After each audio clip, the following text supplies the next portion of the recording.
following show contains adult content. It's not our intent to offend anyone, but we want to inform you that if you are a child under the age of 18 or get offended easily, this next show may not be for you. The content, opinions, and subject matter of these shows are solely the choice of your show hosts and their guests, and not those of the Entertainment Network or any affiliated stations. Any comments or inquiries should be directed to those show hosts. Thank you for listening.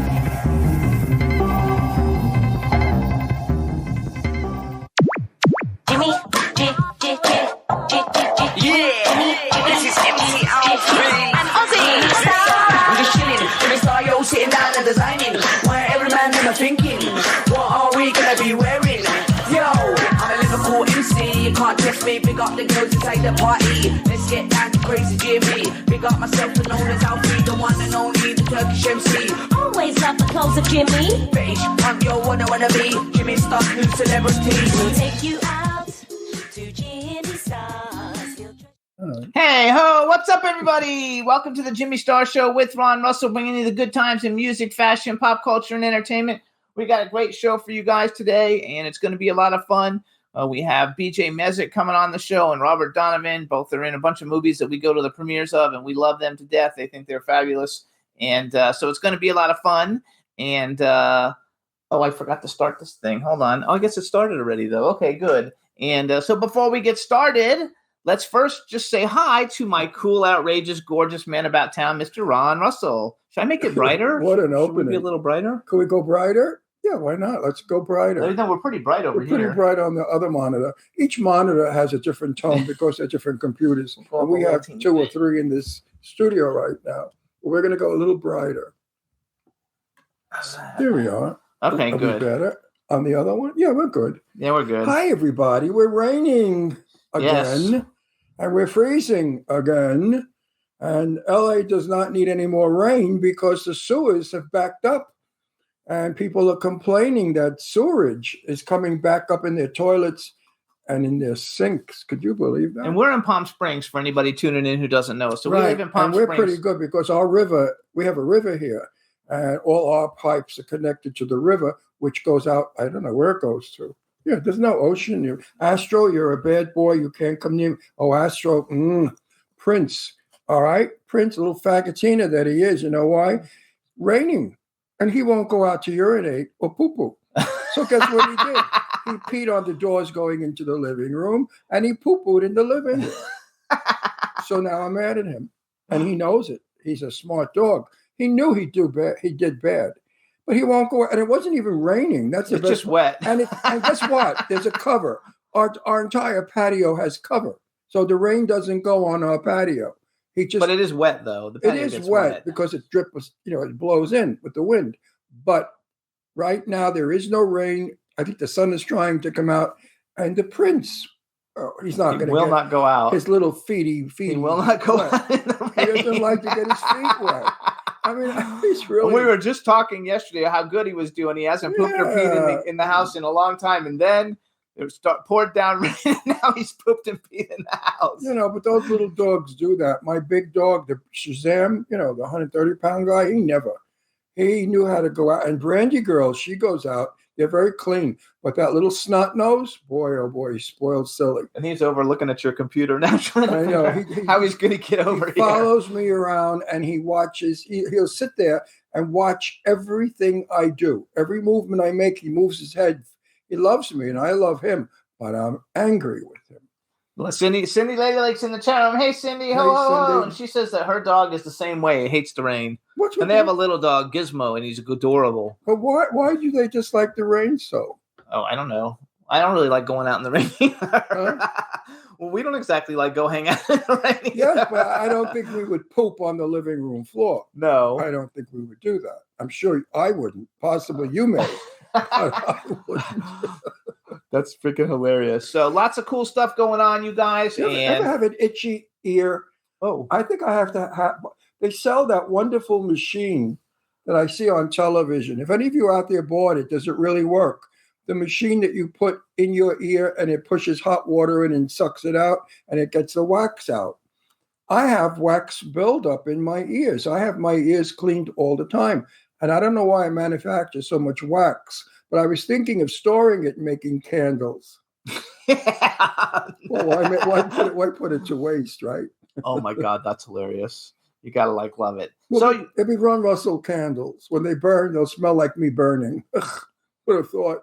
so in not this weekend, but the following weekend, we're spending the weekend in LA, and we're going to the birthday party of Ron's friend Danae Montague King. It's all formal. It should be a lot of fun. And then we're staying. He is my dearest friend. I know him for over about 21 years. We've been buddies. And then he is the founder and the CEO of Danae Montague King Cosmetics, which are the biggest cosmetics in Europe. He's in Australia. He's in Germany. He's all over the world. And he has a few salons here. And he's very, very wealthy. And he's throwing a bash that's probably going to be $150,000, if not more, at the Ambassador Hotel. No, Biltmore. The Biltmore Hotel in LA, which is the equivalent to the Ritz Plaza in New York. It's going to be like a wedding. He did a after party for his movie that he has out. And that movie is called The Prince. The Maybelline Prince. The Maybelline Prince. It'll soon be out. We saw it at the premiere. And we went to the premiere of the film, and then the after party was at the Roosevelt Hotel in Hollywood. My God. White roses all over. 5 or 6 people walking around with hors d'oeuvres and canapes, all kinds of stuff they had. Food, a band, a full orchestra band to dance to. And I said to Janae, that was quite an event. I've never been to an after party like it. And he said to me, wait till you see my birthday party, because he turns 80 years old. And he looks wonderful for 80. He looks about 65. So we're going to have lots of pictures of that, because it's going to be one of the highlights of us living here in California, probably the most beautiful party we've ever been to. Then we sleep over at the hotel. And the next morning we get up and we dress in tuxedos to go to the party, the Academy Luxury Gala Oscar party. Right, the Oscar party where everybody's going to be. So that's going to be fun. And then when that's over, about 11 or 12 o'clock, if we make it, we drive back to Palm Springs and go to sleep. To collapse. And if you're wondering about my dogs, my daughter Leslie will stay at our house and take care of the dogs while we're gone that weekend. We never leave our dogs alone. Ever. So we want to also welcome Dawn Hinton joined us, and she lives in, it begins with a B. Where did we go to shoot that movie with Caroline Williams when we met Felissa Rose and everybody? That was up in Santa Clarita. No, it began with a B. No, it's where are you from? Where do you live, Dawn? Anyway, Dawn says it's Hailing there where she lives. Yeah, because she's north of Santa Clarita. Bakersfield. She's in Bakersfield. Bakersfield is very north. And yes, they had snow flurries in Stevenson Ranch in Santa Clarita, which is only 21 miles from Hollywood. She says it's hailing right now. Yeah, so the weather is really Stay weird. Safe, Dawn. Weird weather. New York is having great weather. We're having horrible weather. I have never, ever felt, I've been in Palm Springs for over 20-something years, with the exception of a few years in Pennsylvania. But I have never experienced such horrible weather in California. I remember years ago, we all wore white and we swam. You could go swimming in the winter. It was beautiful. We had the best climate in the country. No longer. So a lot of stuff is happening to California that was not like it was years ago, which is making me very weary about living here. And though it is snowing in New York now too. Oh, snowing in New York. Well, that's expected. But they're expected. But it's their first one. Yeah, but that's New York. It gets snow, but California, Hollywood having snow flurries. This is ridiculous. There is climate warming, but how can it be climate warming if it's snowing? That would be climate colding, wouldn't it? I just think that the planet. Climate change I saw on YouTube. I watch YouTube. I would love YouTube, and they were explaining how the Earth is on a tilt. And every time that we send off nuclear devices, the Earth shifts a little more and it tilts. A couple of billion years ago, the Earth was straight. It wasn't tilted. And that's why the climate's changed. So I think that we are absolutely destroying our planet. And eventually, I believe we will destroy the human race if we keep it up. So I would suggest that we stop wars and we stop finding new bombs to blow up more people, and put that science and money towards cancer, AIDS, excuse me, and COVID. Let's get rid of all these things that are harming us rather than spending that money on bombs. Anyway, tomorrow I'm super excited, and I'm probably going to be disappointed, but Ron and I and his daughter Deirdre are going to see Cocaine Bear. I know everybody else has already seen it because it's one of the biggest movies that are out, but I can't wait to go and see it. It's based on a true story. It's a horror movie about a bear who accidentally eats cocaine and kills everybody, and they didn't expect it to do well, and it did really well. Matter of fact, I think it beat Ant-Man and the Wasp for its second week, and so I'm looking very much forward to going and seeing that tomorrow night since I like horror movies and we don't go to a whole lot of them. I watch a lot of them at home, so it's going to be fun. I don't think I'm going to like it because I don't like the subject matter, and I don't like the cruelty that they have to portray the bear. Of course, the bear is animated. It's not animated. It's what do they call those? Yeah, like your animatronic. It's an animatronic bear. But still, the imagery that I'm going to see is this bear, and probably they will kill it. And I dislike animals being killed in film. Lately, I've been seeing a lot of movies where dogs have been shot, and you see the dead dog with the blood. And we don't like that. I get very upset. We usually turn those. I don't find that entertainment. So producers out there, stop shooting horses and dogs and bears. It's very upsetting to us who love animals, and I adore love animals. If I had a farm, I'd have every kind of animal known to man on it. And we love dogs. And I love dogs and cats and everything. But I don't think I'm going to like this movie at all. And then the mere fact that everybody finds it amusing that an airplane, they throw cocaine out of an airplane and the bear sees it coming down and he eats it. And the bear goes crazy from the cocaine and begins killing people. It opens the door, though, for filmmakers. I don't see point to it, sense to it. I just think it's a film of sensationalism. But it's a true story. I know it's it's a true story that Hollywood's doing. You know, I love these true stories they do in Hollywood, like the Valentino life story. I mean, that was such a lie. Everything in it was a lie, and also other. The Marilyn Monroe one, you had a heart. Was that the one? The Marilyn Monroe one was a joke. I mean, Marilyn, no. So anyway, Hollywood loves to sensationalize everything. Like Rock Hudson had a black lover, and Rock Hudson went to the Academy Awards and announced that his lover was black. That never happened, and Rock Hudson never had a black lover. Rock Hudson liked young, blue-eyed, blonde boys. I knew Rock Hudson. So, you know, you're going to talk to me. You're talking to the preacher. Absolutely. I'm looking forward to it, though. It's fun. I mean, I was a dark-haired guy, and I couldn't understand why Rock Hudson wasn't hitting on me because I was ready. I mean, Rock Hudson? Please. And he never hit on me, ever. He was nice to me and sweet to me, but he never hit on me.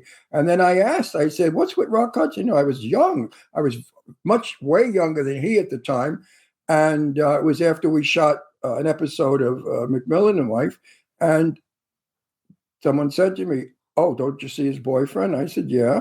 He had a boyfriend for a long time who was blonde, long blonde hair, and blue-eyed. He said, that's all Rock Hudson liked. I said, okay.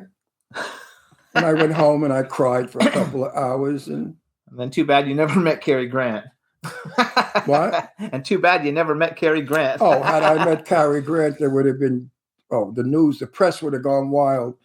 Lunatic young man attacks Cary Grant, jumps all over him, starts kissing him. That would have been me, the lunatic guy. You know, these are really sensational men if you're gay. And if you're a woman, you know, these men were men. Today, the stars we have in Hollywood are boys, and they behave like boys.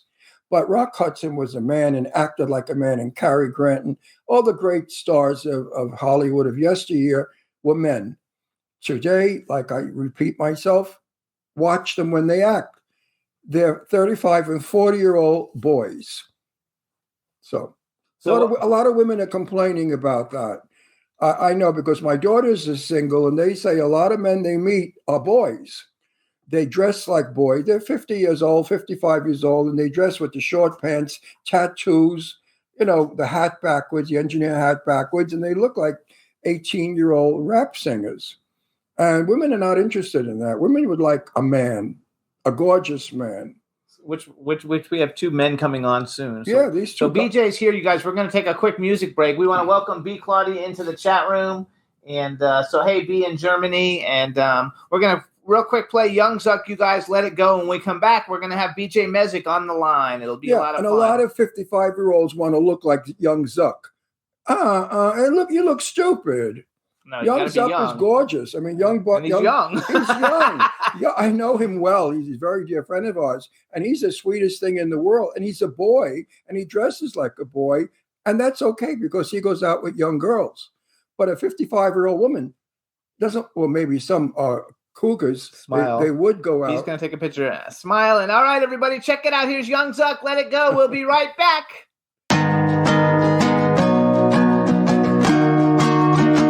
Don't tell me let it go. Yeah, woke up on a Sunday, thinking it was Monday. Can't remember last night, I just remember one day. Model on the runway, searching for the one thing. I'm just trying to kick back and maybe have a fun day. Don't tell me let it go. On the road at the show, just a show. When you're only feeling down, you let me know. Don't tell me let it go. On the road at the show, just a show. When you're only feeling down, you let me know. Like a model on the runway, searching for the one thing. Can't remember last night, but I know it was a fun day. Woke up on a Sunday, thinking it was Monday. I wanna do it all again. Remember just that one day. Don't tell me let it go. On the road, the show, just a show. When you're only feeling down, you let me know. Don't tell me let it go. On the road, the show, just a show. When you're only feeling down, you let me know. Don't tell me let it go. I did ditch you 'cause I had to get my time right. Feeling so good, see my pictures on the spotlight. You know it's through, you messed up too. Whenever you call, it's not going through. And now we're rocking at the show up in the nighttime. Feeling so blessed, like an ivy from the lifeline. I'm up past 2, I'm all drunk too. And that's just the truth. I woke up on a Sunday, thinking it was Monday. Can't remember last night, I remember one thing. Model on the runway, searching for the one thing. I'm just trying to kick back and maybe have a fun day. Don't tell me let it go. On the road at the show, just for show. When you're only feeling down, you let me know. Don't tell me let it go. On the road at the show, just for show. When you're only feeling down, you let me know. Don't tell me let it. Heart overload, heart made it go. Play my cards right, yeah, I will never fold. Gotta let it go, but you won't let me go. Baby, there's no faking, let my true emotions show. Trying to balance thoughts, put me in a different place. Find myself from being lost, I'm on the straightaway. Now I'm on the coast, chilling in another state. Cheers, let's make a toast. I woke up on a Sunday, thinking it was Monday. Can't remember last night, I remember one thing. Model on the runway, searching for the one thing. I'm just trying to kick back and maybe have a fun day. Don't tell me let it go. On the road at the show, just for show. When you're only feeling down, you let me know. Don't tell me let it go. On the road at the show, just for show. When you're only feeling down, you let me know. Don't tell me let it.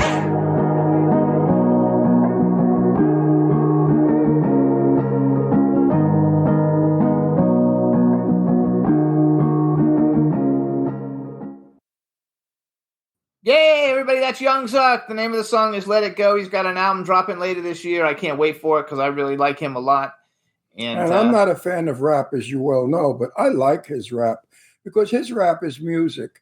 And he sort of sings in with the music. He's not so – most rappers are – the music, not even that noise they make is different than the lyric. But Zach combines the lyric with nice music. And I like his rap. And I'm not saying it because he's a friend of mine. If he wasn't, because he has a lot of friends who are rappers. He doesn't like their music. Yeah, I mean, I tell my rapper friends, I hate your music, but make money. I'll never talk bad about you ever because I don't like talking bad about anyone. But so let's bring on our guest. How's that? Yeah, Zach is good. Yeah, let's bring our guest on. All right, everybody. Now we're welcoming fun. our first guest. Who is it? Bj Mezek. Hey, like I didn't know. Where is he? There he Hey, is. BJ, how you doing? Oh, you got a beard I'm too? well, Yeah, thank He always you. has Oh, one. You never am had I a beard. am I stuttering a little bit here? No, you're good. No, you could come Okay, good. come a little- closer Yeah, come a little closer if you can. Come closer. Come a little bit so we closer. can see your face. There we go. Did you have a beard always? It's not a beard. It's a goatee. It's a goatee. Yeah, Yeah. I know. I used to have a goatee when I was young. Sometimes you have it, and sometimes you don't. It depends on the role. I just did an Alien Storm. I played the NSA chief and had to age a little bit. So off came the goatee, gray a little bit in the mustache, gray in the hair. So yeah. Yeah, I saw Change that. it. Actually. So listen, Hold on, let's do an make intro. yourself a little louder. Oh, let's see. Oh, that might be. You know what? Let me switch to these. Maybe this will help. If you could up your volume, it'd be better. Is there a way to make him louder on or no? I have it on as loud as it goes. I'm Is that Oh yeah, that's a little better. okay? I'm Is your volume up all the way? It is. Okay. So just speak up. How- think. Are you I talking? can speak up. I've got a big voice. I could do that. Sure, why not? Are you talking to the computer or a microphone? I'm into the microphone now. I've switched over to the headpiece. Oh, you got one of those things around your neck, a lavalier. Okay. There we go. All right, everybody. Now we want to There we welcome to the Jimmy Star Show with Ron Russell, actor, producer, writer, and fledgling director, Bj Mezek. Hey! How have you been? It's been a while. How long ago were you on our show? Last July-ish, I think it was right Death Count. before Death Count released. Yeah. Right. But we right. saw him at Bermuda Island. Oh, I see you. And we see him I at see. Tommy I'm ta- Knocker. That's not Mhm. what I said. I said, how long has it been since you've been on our show? So I want to tell you something, BJ. Remember the last time that you were on the show and we had everybody from Death Count on, Mhm. and right before the show, our computer took a shit for some reason, and we had to do it from my office. Right. So today, the same thing happened. At 11:30, the computer stopped working. I had to go get a different computer to do it on because we usually do it on a big 32-inch monitor so we can see everything. And I was like, that fucking BJ, every time he comes up, it doesn't work. It's cool. I wasn't going to say that, but you said it for me. Now, did I like Death Count? You didn't You see loved Death it. Count. You thought it was an amazing How come film. I didn't see Death Count? Because I watched it. I watched it while I was working. Why didn't you let me watch it? Because I didn't think you would like it. It's really violent. A lot of blood? It's kind of like There's Saw a movie. lot of blood. Yeah, you kinda like wouldn't a know Saw about movie. that. I don't watch those movies. No, we had him on. You know what? Believe it or not, I'm going to be 83 soon, and I still have nightmares. If I see a scary movie before I go to sleep, I dream about it. Isn't that weird? Not at all. I My did the same age, thing. You know, I'll actually put films on to go to sleep to induce dreams. No, you would think someone at my age would be sophisticated enough and worldly enough that those movies don't matter. They do. Yeah. When I see guts and blood and eyeballs hanging out, ugh, Yeah. I don't like that. So Death Oh, Count. yeah, you don't want that one, that one, that one, or that one, or that one. Then But now what was he? He was in what? Bermuda Island. We just saw Yeah, you- Death Count. No. Night of the Tommy Knockers. Oh, I love Night of the Tommy that was our Knockers. favorite one. oh, thank you. You know what? Richard Grieco was wonderful in it. Like I keep Yes. saying, he did nothing. He didn't even act. He didn't even have. He sat there and gave us faces that when they killed him, I was so happy. Rich was in his element. I hated him in that movie. He was. but he was a good. He was one. I mean, I love him as a friend, as a person. I love Richie. Absolutely. But, I thought he was great. Everybody was good. I wish that Sarah had more lines, and I wish they gave Sarah wasn't in Night of the Tommy. And Tommy Knockers, Sarah had No, I'm 0 sorry. lines. Yeah. Bermuda. I'm Bermuda. on Bermuda now. Oh, yeah. Yeah. I wish that Sarah had better lines or more lines. I think there were too many people in that film, too many people in the scene. It should have been less people and more concentration on you and on Sarah. And who else was the lead? I forgot who that lead guy because we had never met him before, but Yeah, he was really good. John What was Wells. his name? Yes, What's John his name? Wells. John Wells. We're going to John have him Wells, on yeah. the show. Yeah, he was. John good. is a What- wonderful actor. And also, I would have liked it better if you ran away from the monsters rather than ran after the monsters. I don't think Sarah French would run after a monster because I know Oh, Sarah French is a bad ass. She will run into danger to save everybody else. she's a wonderful actress and a very, very dear friend of mine, a close, dearest friend in the world. And I love her work. I love the But wait a fact. minute, I'm not finishing, and then you can have it. I really wish they would have showcased her better. Let's put it that way. I'm going to talk to the Mall brothers about it when I see them. I didn't care for Bermuda Island. It was okay. It wasn't great, but I really liked the pictures when they come out of the pictures. When they come out of the picture. Art of the Dead. Art of the Dead. Oh, yeah. He's not in Art of the Dead. No, My next guest no. is. I loved Art of the Dead, and I loved Tommy Knockers. Bermuda Island, I don't know. What'd you think of Bermuda Island working in it? It was a fun experience. We went to Vieques, a little island off of Puerto Rico, to shoot all of the island scenes. The airport stuff was done in Anaheim. It was an experience. We had some fun. There was some bonding. There was some. That wasn't the question. The question is, what He's the executive producer of it. He's not going to tell you he didn't like it. No, you know what? No, you know what? I don't build up a film and disappoint an audience because they resent you for it. Sure. They hate you for it. I say the film is fun if you enjoy that sort of film. But it wasn't anything like Tommy Knockers or the other one. It wasn't. I wasn't thrilled with it. It was okay. We had some challenges it was fun. that we had to overcome. Huh? Unfortunately, we had some challenges we had to overcome, mostly because of COVID, and that changed the dynamic quite a bit. So what we had to work with and what we had to shoot, I'm good with the film. I like the film. It's not exactly what Adam Worth, our director, wanted to go for. But again, with COVID and everything that went on, and it just wasn't what we were able to make what we absolutely wanted. But it's still a good film. The film was good. It was the storyline that was weak for me. You know, how many more times are we going to see monsters killing people? Can't we get creative and do something else? Why don't we have people on Bermuda Island killing each other? You know, that I like better. Did you ever see? You and I can talk about that off air. I've got something I'm in the process of writing that we can discuss. Wait a minute. Did you ever see the movie And Then There Were None? That's essentially where we're going with this other one. I love that sort of an idea. I'm tired of monsters. I think monsters are played out. Superheroes like the Ant-Man, ridiculous. They're played out. Let's get back to making Hitchcockian films. Let's get back to getting films where the audience doesn't know what's going on. Mm-hmm. Sensationalism is boring now. We need to have stories. It's good scripts. Ron's problem with horror movies, because they basically are all the same, and that's just what makes horror movies work. You know, like Pinhead, Hellraiser, Freddy Krueger, all the different people, Jason. Basically all the horror movies is just like all the same.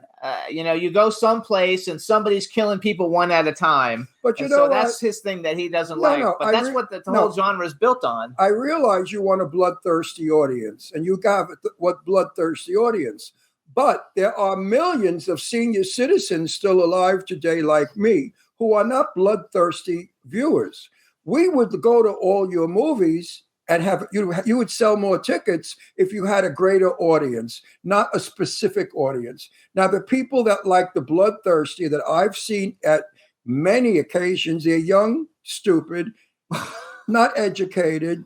That's not true. No, mostly poor backgrounds. The reason it's the number one genre is because because it's a number one moron media.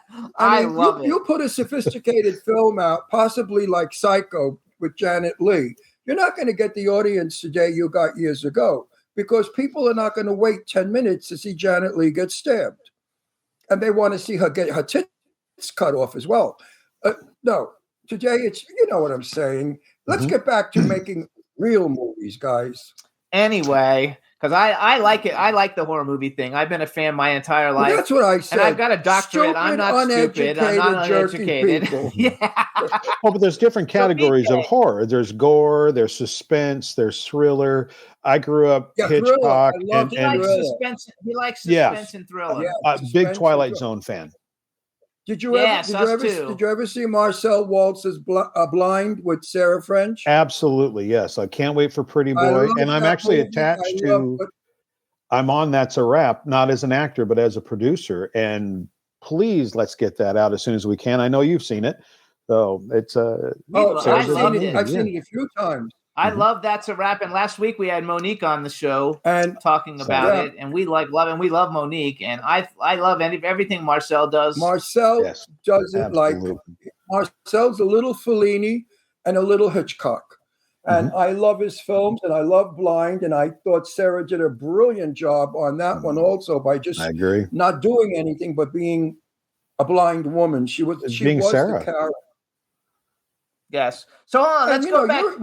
You're mixing up because he's talking about That's a Wrap. She's not blind in That's a Wrap. No, I'm talking about. No. We're crossing. Let's sure. move it around. You're a good actor, by the way. I like your work. Thank you. No, really serious. If I didn't think so, I wouldn't mention it. Because I believe 100%. I never give compliments to people that don't deserve it. But I like your work. If you're in a film, I get excited. I say, "Oh, good. I like the way he works. He's a good actor." Oh, thank you. I have to tell you too, because you're really good in Death Count. So I didn't actually even know who you were until Death Count came out, and now we see you all the time, and we know who you are, and you've put out a phenomenal body of work. But you're phenomenal in Death Count, and you know what you are? You're a natural actor, which I like. Years and years ago, like a million years ago, when I was young, starting off in the business, what's his name? I ran into him at a party in New York. The one that started the studio downtown, the old guy. Harvey Weinstein? No, the studio, the actor studio. Oh. Who ran that? James Lipton. Who? James Lipton. No, not James Lipton. The Jewish guy, the old guy, the Marilyn Monroe friend guy. What the hell is it? Anyway, I ran into him at a party, and we were chatting, and he said to me, "Ron, don't ever let them catch you acting, because then you stink. And I don't catch you acting. You are the character, and that's what I like about an actor. That's when I compliment an actor. When I'm not aware of the fact that you're acting, you're good. Have you ever seen actors that you know they're acting? Absolutely, all the time. And they don't come across. The camera sees it. Mm-hmm. So I try to help with that as much as I can, and I'm certainly not going to bolster myself or any kind of false bravado. But when we're on set and you've got someone, especially someone who's inexperienced, and they are nervous, we just, okay, let's do this 3, 4, 5 times. Okay. In fact, one, and I won't reveal who it was, actually, and ironically, with the Tom Sizemore situation that's going on, Tom saved a scene in it's horrible. Tom and I have had many conversations, love Tom to death, and it's an unfortunate thing. But he was on Tommyknockers with us, and we had a scene where an actor just was nervous. And Tom actually went over to the first AD and said, "They seem to be doing okay during rehearsal. Let's shoot the rehearsal." And that's the shot that we used in the thing. So Tom saved that entire scene for us. So it's getting that nervousness and everybody's that's new. As soon as that camera's on, they're, "Oh my God, what do I do?" No, you still do what you're doing. You're having a conversation with the person next to you. I have never been nervous on a set in my life, not even when I was 19 and I was on a set with Sophia Loren and Tab Hunter. So that should have been a nervous time, right? Mm-hmm. I wasn't, because I was confident what I was doing. What was I doing? I was an extra playing a soldier, standing there whistling at him. I mean, like, wow, what a role. But I mean, I was fascinated by the system. Back then, we had cameras the size of Volkswagens. Mm-hmm. We had a million lighting, big cables underground, millions of people running around to get the shot ready. So to me, it was heaven. It was what I dreamed about. Today, I go on a set, I do my thing. If the director says change it around, I do my thing. If the director says I don't like it, I do my thing. Because at 83 years old, I can say fuck you to everybody. I am in the business 64 years. Please don't tell me how to act. Fire me, but don't tell me how to act. Mm-hmm. They might tell you, though, like they don't like a mannerism. No, if I do something really terrible, I listen. But if they want me to listen, I'm sure, like you, as I've said this a million times, I work in a mirror. Before I ever go into production, I see my character in a mirror. Make sure this works. Make sure that works. Make sure this works when I do it. So I am so rehearsed and so into the character that when I do it, I really don't like a director giving me his vision of the character, because he's not the actor. I'm the actor. You hired me to do what I do best, as they hire you, right? Right. You agree with this? Yeah, and that takes me back to Tommy Knockers again, where Richard Grieco's character was written as Kevin Costner's character in Silverado, kind of the slapstick, buffoonish I kind of. thought of Clint Eastwood. And Rich came in and said, "Nope, I'm seeing Pale Rider." Yeah. And that's how he played it. So, and it would have been a different film, but again, he nailed it. I love Rich to death. I loved him in that movie. I wanted to smack him around. Hang on, here's what I told him, when we saw him, I told him, I said, "You're lucky I don't smack you around. I hated you in that movie. You were so nasty. You were so evil. You were so cold. You were so rotten." He said, so "Really?" Good. I said, "And you were so fucking good." Richard's a wonderful guy. We like him a lot. Yeah. Yeah, it was a fun shoot. Hang on, here's what I want to do with that though, then, because so people can see it. You introduce it for us, BJ. We're just going to play the trailer for everybody so they can kind of see it. The Night of the Tommy Knockers trailer. Oh, good. All right, Night of the Tommy Knockers, starring Richard Grieco and Tom Sizemore, Angela Cole, myself, and Jessica Morris. How can you forget Jessica Morris? And I just found out that it is now free on Amazon Prime if you have it. Yeah. Awesome. Everyone watch it. It's really a good movie. Check out the trailer, you guys. And film.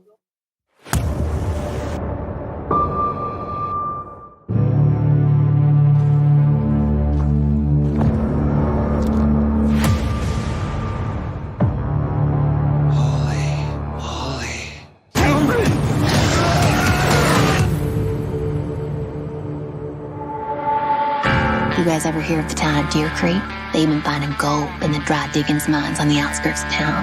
There it is. Let's be professional. Go in and do our job. No tellers. Something doesn't look right. Get inside. They're coming. What's coming? You don't want to know. We best get out of here, huh? How long has this thing been going on? The attack started 3 nights ago. They came out of the mines. They called them Tommy Knockers. Started with the miners. Then they had the livestock, bank workers, just about everybody in town. Welcome to our nightmare. They came for the gold. Get your ass inside!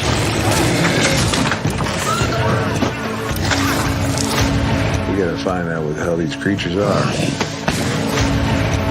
We need to put that thing out of its misery. We may not beat him. We're gonna fight him. Got any dynamite around here?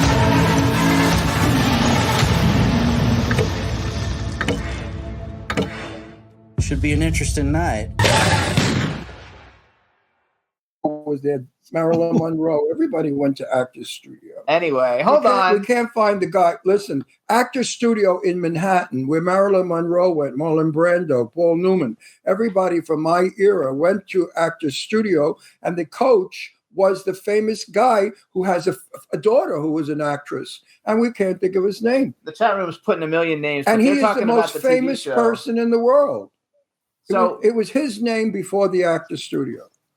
Anyway, so you guys, that's Night of the Tommy Knockers, starring Richard Grieco, Tom Sizemore, obviously Bj Mezek, he was great in the film, Jessica Morris, Robert Donavan, Sherry Davis, Robert Lasardo. And I have to tell you, besides you and Richard Grieco and Jessica Morris was really good, but you know who kind of stole it at the end was Denny Nolan.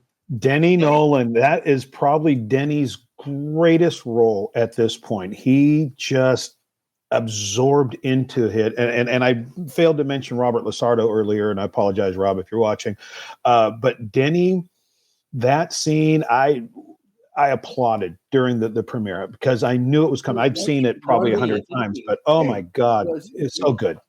No, he's hilarious. He was wonderful. We met him because he's in the Clown Motel movies, and so we know him. But I know him, and like in this movie, he was really, really good. I was surprised because I've seen him, and I worked with him, and I was surprised at what he did. He was really good. So everybody, again, I'm going to say, please, if it's raining and snowing where you are, go and find Tommy Knockers. You just said it's free on Amazon Prime. Free? Oh, my God! It just came out like 2 days ago on Amazon Prime. Yeah, please. Bermuda Island is still. Death Count is on Tubi. Whatever the fuck it's called, and it's free. Watch it; you'll enjoy it. You gotta love it. So I'm gonna brag a little real quick. Okay, so you guys, BJ's done. First of all, he's like the hardest working guy in Hollywood. I went on his IMDb. He's got 15 films in post-production. That means they already shot them. They just haven't come out yet, which is a fucking lot of films, dude, to have in post-production in like 2 years. Some of the films you will be seeing him in that haven't come out, besides Death Count, which you definitely want to see, you guys. It's really, really good. It's kind of a little bit like a Saw movie. And then there's this other movie called Would You Rather that I don't know if anybody has seen, but basically it's kind of like has that same premise. And it's a very good movie, and you guys will really like it. And Death Count has Costas Mandylor, Michael Madsen, Robert Lasardo, Sarah French, Devaney Pinn. I think Denny Nolan was in that one too, actually. And it's really, really good movie, so you guys should check it out. He's got Amber Road that I know had a premiere not too long ago with Alyssa Dowling, Jed Rowan, William McNamara, Robert Lasardo, Mike Ferguson, and Vernon Wells. Everybody's been on our show except for Robert Lasardo. Everybody's all our friends are in that movie. Alien Storm, he just shot with Kevin Sorbo. How was Kevin Sorbo? He seems really cool. Kevin was awesome. Had a real good conversation with him and really put you at ease in a scene. Kevin Sorbo's Hercules, just so you know. Who's Hercules? Kevin Sorbo. Andromeda. No, the TV show. There's a fucking TV show on TV for I've never seen it. Years. Okay, anyway. I know Hercules the myth, but I don't know the show. The TV show. He was Hercules anyway, you guys. So also in Alien Storm, Donna Lee Heising, Tom Arnold, Mike Ferguson, wait, stop. Devaney Pinn. Stop. Donna Lee Heising. I work with her. She played my wife. I love her so much. She is the sweetest little cookie. Donna, you're a good actress too, but take some of the makeup off. He told her that on the show too. Don't worry. I love Donna. We're working again, I believe, together on another film. Yeah. You guys, then he's also the executive producer on Marcel Wallace's That's a Wrap with Serena Vincent, Monique Parent, Dave Sheridan, Robert Donavan, Sarah French, Jed Rowan, and a bunch of other people. I can't mention all of them. Let me say something about that movie. I cannot give it away, but if you're a snoop and if you're a yenta, watch it. Because it's all about Hollywood. It tells you all about the people in the business. It makes a lot of fun of Hollywood. Yeah. Not the good people. Wait, not the good people in the business. No. Kind of the bitchy people in the business. Mm-hmm. That when that comes out, folks, watch that film. And he was good in it also. He's not in it. He's not in it. He's I was amazing in it. I was transparent, and I played the ghost, and you never saw me. You sure he wasn't in it? I'm positive. He's the executive producer. I thought you were in it. He was at the premiere, but he just wasn't in it. Well, 83 years old soon. What the fuck you want? Sensibility? I thought you were in the film. I'm sure probably at the premiere. I assume. Yeah. Okay. Also, you guys, he's got Bloodthirst, Bridge of the Doomed. Let me say one more thing. I see so many films that I get confused. They're all blending together. Absolutely. I see 2 a night. Every night, 2 a night. How much is that a year? A lot of films. Yeah, when we're not going out, we watch 65 times 2. Yeah, we've seen a fucking lot of movies. So I get confused who's in what and where. So what I think people maybe don't know about you that I thought would be fun to talk about a little bit, because we know you're a producer, an executive producer, you're acting in a bunch of great films. You just directed something for your first director thing, but I don't know if people know you're a writer, and you don't write just horror movies. Like you have a Christmas movie, Shine Boy Salvage Yard. How do you pronounce it? Chaman? Shaman Island? Chaman Island, a Texas ghost story. Come on down for Christmas. So like you're writing all different kinds of things, not just horror movies. Let me ask you a question. Are you a fan? Like before you started being in a million horror movies, like were you a horror movie fan ahead of time? I was. In fact, I was on the crew that built the haunted house in Seattle for the local radio station and children's charity. And that started when I was 12 years old. But I've always been into horror movies and, growing up in the Friday the 13th era. Oh yeah, quite a few. So wait, what are some of your favorite like horror movies that you're not in? Oh, that I'm not in. Oh my gosh.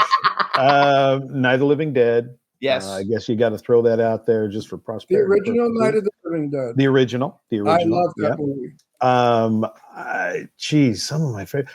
And I mentioned this the last time I was on the show. It's called Ghost Town, and it was a B independent. Never really went anywhere. I love the storyline, and would love to redo it, but I'd have to get the rights to do it. Right. How about Hitchcock Psycho, the original? Psycho, love Psycho. Loved it. The Birds, just about anything Hitchcock, you just can't go wrong. North by Northwest. I love North by Northwest. Tippy, I know Tippy. Tippy's a pal of mine. And we spoke off camera. And Tippy said The Birds was the most difficult film to be in because they really were throwing birds at her. Wow. And she said to me, only an actress who's beginning her career will allow it. She said that any superstar would never have allowed it. She was really bitten by birds. Yeah, they were throwing live birds at her, like so many guys, like 10 guys are throwing birds, and she was afraid that they would get her in the eye. I bet. Really? I also wrote down that you did an episode of and I didn't even know this TV. I don't know if this TV series is out, but the Herbert West Reanimator. I mean, I know the Reanimator movie. We've had a bunch of the people on it on our show. So what they're making a TV series based on Brian Barsuglia, who did Amber Road. He's doing the series. In fact, I'm going to LA next weekend to film my scenes for, I think it's episode 2 or 3. I'd have to look at my script, but and Mike Ferguson's in that as well. And if it plays well, if it launches, then I'll have a recurring role and enjoy working with Brian. And we'll see how it goes. Yeah, kind of excited. I do remember the original. In fact, when he brought it to me, I went and looked it up, I think on Tubi or Amazon. And just to refamiliarize myself with the Reanimator stuff. And yeah, I'm excited. That's a great movie. Mike Ferguson is a hoot. He scares the shit out of you if you look at him. You think he's going to kill you. And if you get to know him, he's a pussycat. He's the sweetest guy in the world. We love him a lot. The funny we were FBI agent partners in Amber Road, and it was the first time I'd ever really worked with Mike. I'd met him a couple of times, but actual scenes with him, and people were telling me about his intensity and he will take the scene and not in a bad way. And I'm like, okay, well, we'll play with this. And he was as subdued and I don't want to say subservient, but it was, brother, whatever you wanted me to do, I'm doing it. Like, okay. Cool. Well, let's have fun then. So no, it was wonderful to work. That's evil. Well, go watch That's a Wrap because we're talking about bitches like that in the movie. So That's a Wrap is telling whoever said to him that Mike Ferguson was crappy. No, he said takes over the scene. And that's crappy. But not in a bad way. Not in a bad way. Listen, just his presence he takes over. Listen, if you're a scene stealer, it's crappy. He's right? Crappy people steal scenes. You're working as a team. And if you know what, it shows in the movie. It ruins a movie. If the set is not a happy set, the movie shows it. You know that. Very true. Very true. I think everybody is equal. Everybody has to listen. I'm going to be working with a very major star soon. I'm playing his father. Super duper star. If this son of a bitch says I'm not allowed to look at him or talk to him, he's in for a lot of trouble with me. Oh, I've had that happen a couple times, and it never worked as well. Right in the face and say, I'm talking to you. Now, what are you going to do? Have me thrown off the movie like I give a shit? Mm-hmm. I've already shot 3 scenes. They're not going to throw me off. Mm-hmm. Yeah. We put our pants on the same way. Huh? We put our pants on the same way. Triple Lindy and a twist. So what makes you better than me? Oh, Cece Sykes, who's a dancer, a good friend of ours, was doing a video with Jennifer Lopez. And the director went over to Cece and all the dancers, and they said, do not look at her and do not speak to her. She doesn't like it. Mm-hmm. So Cece's this little cute black girl, skinny little black girl, adorable, with a mouth bigger than her body. And she let Jennifer have it. She said, listen, you're Puerto Rican from New York, no big deal, or whatever. And Jennifer, I guess, respected her for it. Because she wasn't thrown off the film. The video. I love it. So wait, let's go back to the writing. Okay, so have you always been writing? I noticed that you had some things that you wrote a long time ago. You got a lot of things you're writing now. And how are you coming up with all the ideas, or do you work with people, or tell us a little bit about it? Probably the first thing I actually wrote screenplay wise, I was in middle school. And it was a horror movie, as a matter of fact, and it never came to any kind of fruition. So recently what we've got, the Christmas one, is probably the worst words in it are hell and damn. And it's a feel good redemption. It's not quite for Hallmark because we've got one scene that involves drugs and guns, so Hallmark won't touch it. But it is something. The friend of mine that I did haunted houses with in Seattle wrote it, sent it to me a couple years ago, and I read it. It's 157 pages. Like, we got to cut this down. So went in and played with it. So co-wrote it basically. Chalman Island, that's one that I'm doing completely. That was actually an idea, or came from an idea in a conversation about Bermuda Island. Okay. Currently writing with Adam Worth, who wrote Alien Storm, and his directorial debut, as I'm looking at my pictures here, for Bermuda Island. We are co-writing the next Mahal film, hopefully to be shot in July. Awesome. That is a pirate film. Oh, that's fun. Yeah. So not much more I can go into on that, but we're having some fun with it and developing characters. We haven't seen a lot of pirate films, not since the 1970s, 60s. Besides 70s. Pirates of the Caribbean, there haven't been a lot of pirate films. Not too many. Yeah. Not at all. I like the idea though of the Christmas film. Like, so I'm producing a bunch of films, and I've got I've got a great Christmas film. It's a family film. There's no cussing in it. I love the script. Called Quigley 2. It's a sequel. Wonderful. The first one did really, really well, and so I like I like the part I play. I play. Guess what? A mobster. Head of the mob. What else? With my Brooklyn accent and my tough way, I play a mob boss, which I always play anyway. But I think it's fun to do everything. I mean, my favorite movies to watch are horror movies. But I think that as a producer and stuff, I like venturing out. So I've got like a romantic comedy that I'm working on called My Porn Star Wife that looks like it's gonna go good, and it's basically Pretty Woman. It's basically kind of like Isn't Pretty it a Woman. true story? Yeah, it's based on a true story. Based on a true story. And then I've got a couple horror movies. That's a good script also. I got a couple horror movies and I got a couple family movies. So I want to do a little bit of everything. And my movie. And we have Ron's movie, which is a black comedy. Yes. So it's fun. So what do you like to do the best out of all the different things? If you were only going to get to do one of them, what would you pick to be? As in genre or job on set? Job on set. What's your favorite job on set? It was by accident that I got back in front of the camera. Michael Sue was part of that accident. And as much as I enjoy being in front of the camera, I really like being behind the scenes. I served as production manager, supervisor for Alien Storm and Bermuda. And I just like keeping things together, which is why I only had really one scene in Alien Storm, so I could focus on all of the pots in the sink in the background there. So, yeah, I'd have to say the producer side. I really enjoy the producer side. Directing was fun. I had a lot of fun. It was just a short, and I say it's my trip to the batting cage. Let me take a couple swings, see how it feels. And it was fun. It's a political one. That should be interesting. Oh, that's fun. It's based on the 2024 election. And It's a horror, which I think is going to be a horror show anyway, but it's a horror movie based on that. So, but yeah, I think behind the scenes, I have a lot more fun. Don't you want to do other than a horror? I know I'm only doing horrors and I'm not happy. I want to go into a normal or not a normal, but a traditional movie where I can use my acting ability again. Absolutely. Because in horror movies, they really don't need you to act. I mean, they hire people who aren't even actors, first timers in a film, and you could spot them a mile away. Sure. But I want to be in a film with major actors again, like I did years ago. Don't you feel the same way? I do. I would love to work with Kevin Smith. Who? Oh, wow, Kevin that's Smith. funny. Who? Jay and Silent Bob.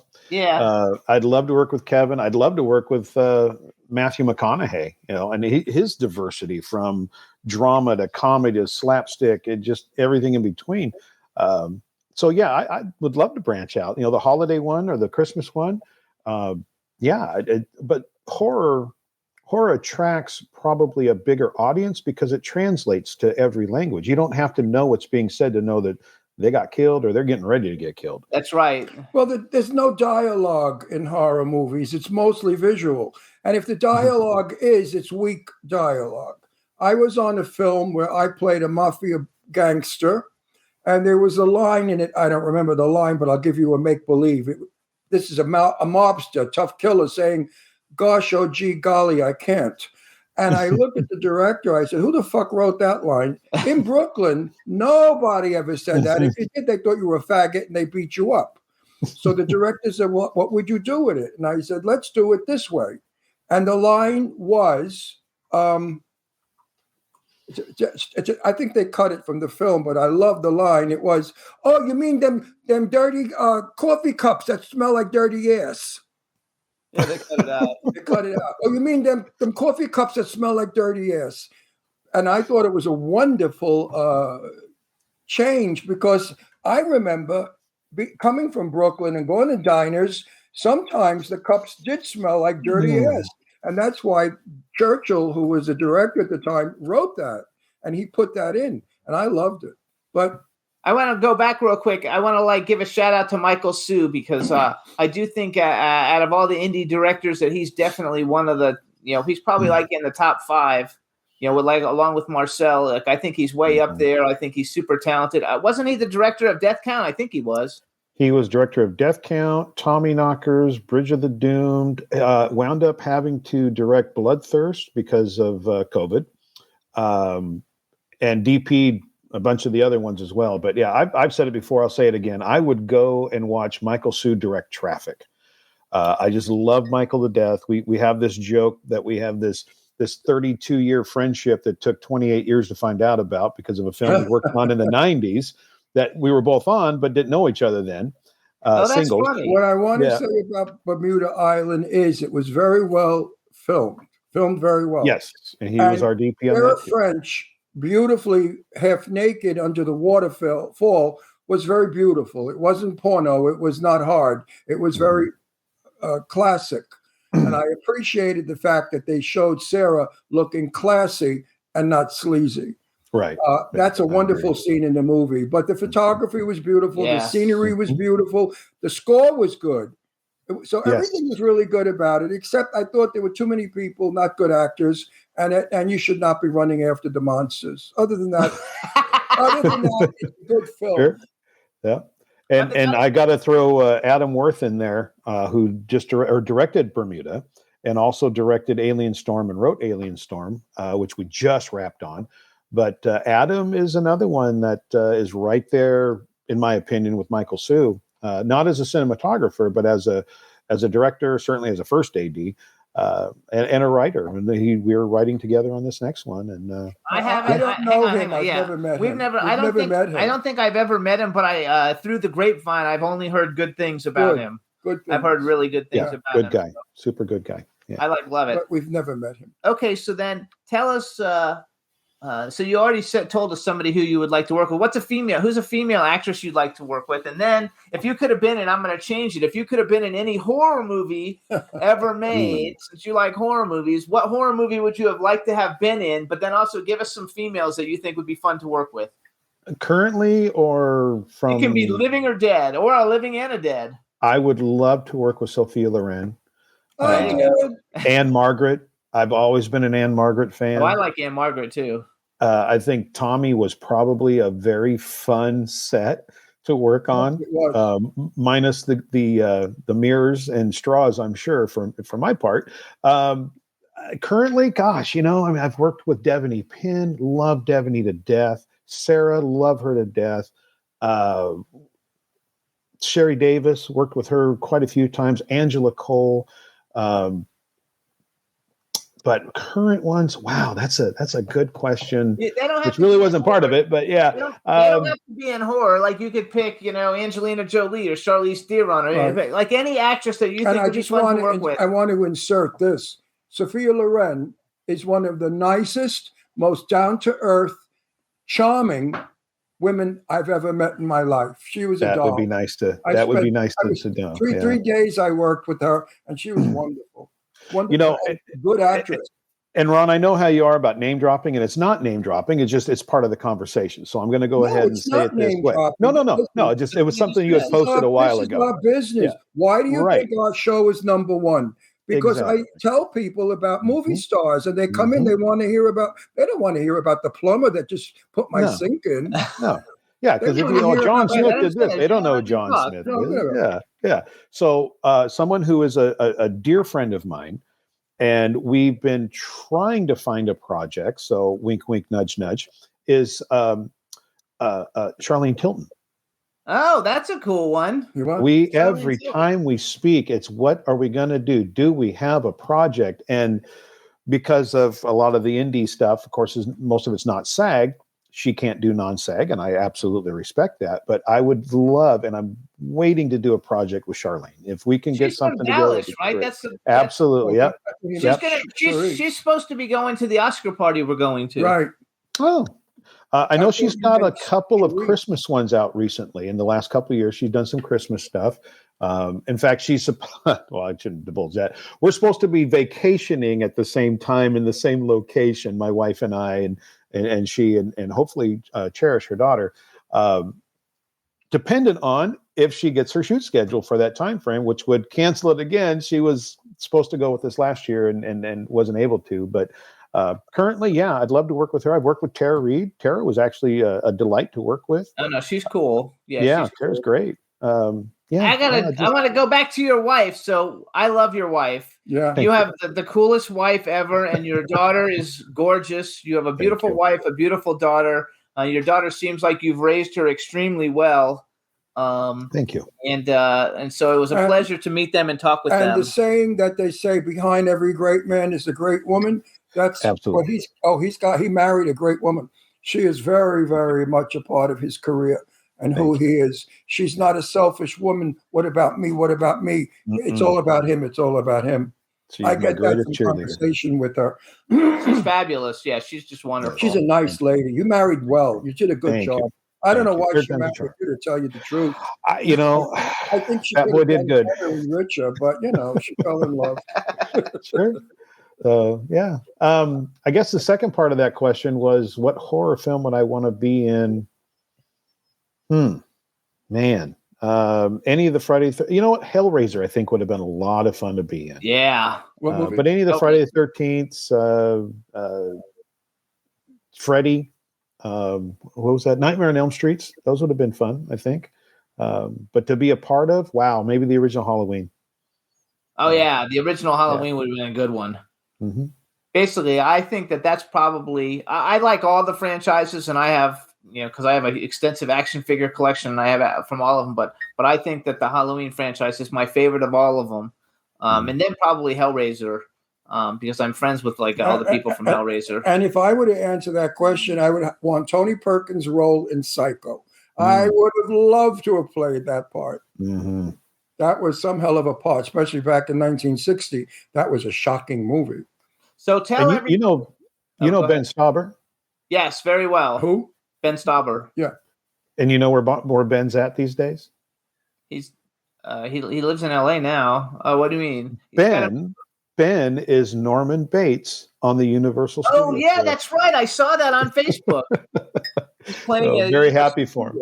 Yeah, that's very cool. Good for him. He's a really nice guy, and he always wears those fun suits. Absolutely, yes. He could look like Tony a little. Tall and skinny. Yeah. Yeah, he's very cool. So tell everybody what movies, because you have a great backdrop there. What movies are out for people to see now? I know Bermuda Island and Tommyknockers are out. Let's see. Death Count's out. Bermuda's out. Tommyknockers, Amber Road, Bloodthirst. We're waiting to hear from Lionsgate on what they're going to do. Wolf Hollow releases April 1st. Crust, we are in pre-production on. That's Sean Whalen from People Under the Stairs, Twister. Mm-hmm. Yep. Let me turn this a little bit, see what it does for me.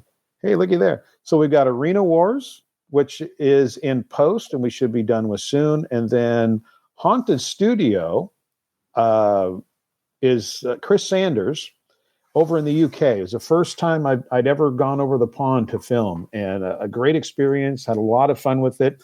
little bit of a departure of a character for me, kind of. I'm a little more subservient to my trophy wife. Okay. But those are all either out or coming out. Plus, the political one is a short, a segment for an anthology coming out. We filmed 2 of them already. We've got the 3rd one getting ready to go. So that's going to be probably next year before that comes out. Gosh, I'd have to look at my own IMDb. No, you have a lot. That's a lot.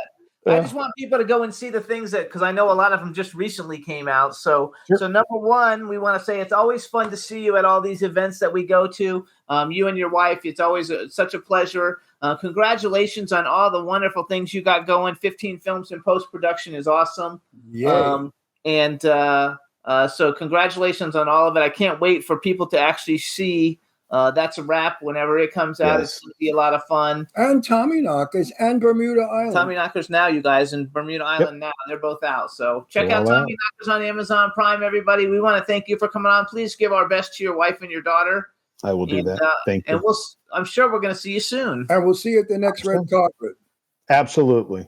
Guys, have a great day. You have a wonderful Thanks, time. BJ. Thanks, guys. Good talking to you again. Good You seeing too, you absolutely. Yeah. Good to be seen. Bye-bye. Bye. What a nice guy. He's a great guy. He's a great super guy. cool. We only know nice people. I don't like bad people. Bad people I dump immediately. So real quick, you can hear the Jimmy Star Show on SoundCloud, iHeartRadio, Apple Podcasts, iTunes, Spotify, Amazon Music, YouTube, Google Podcasts, Radio Public, TuneIn, Pandora, and Amazon Prime.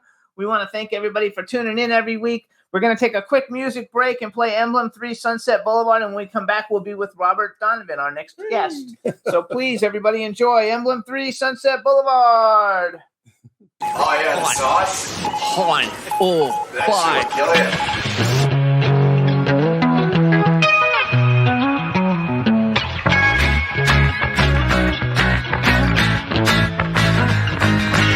Let's take a trip to Sunset Boulevard in the city of stars. The city of blinding lights and starry eyes. I said, no, welcome to the city of angels. Oh, oh, oh, oh, oh. The city of angels. Oh, oh, oh, oh, oh.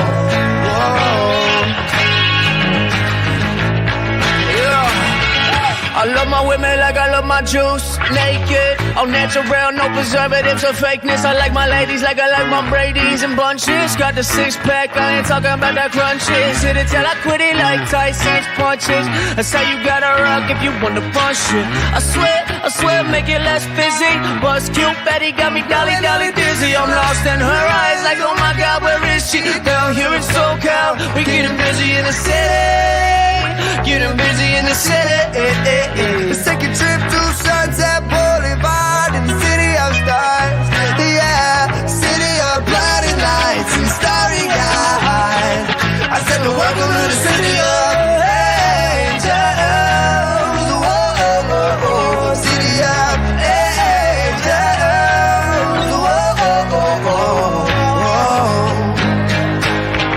oh. A bright future reflects off my aviators. Here's a peace sign going out to all my haters. High five, keep done, no hurt hand when we get samples at Yogurtland. And we chill smooth, talk about Betty Blumby. Kill Bruce, play Call of Duty Zombies, yeah. Starting to get the best of me while she makes her mind up whether she wants me to wrestle.